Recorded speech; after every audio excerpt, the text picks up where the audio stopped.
Es nesen biju mājās, es tur dzīvoju, un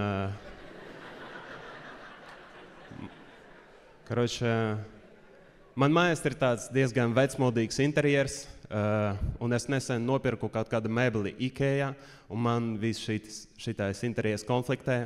Man tagad mājās ir aina, tā kā Zviedrija uzbruk Padomju Savienībai. Tā tas viss izskatās.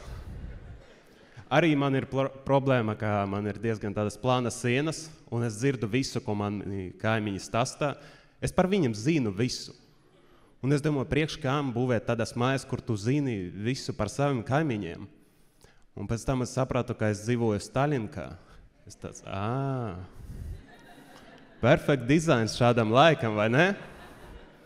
Vienīgā problēma bija, ka, tu dzirdi, ka tavi kaimiņi stāsta anekdotu par Stalinu, tu tāds, tu nodot viņus KGB, bet tevi arī paņem. Tāpēc, ka kaimiņi aiz sienas dzirdēja, ka tu smejies ar viņiem.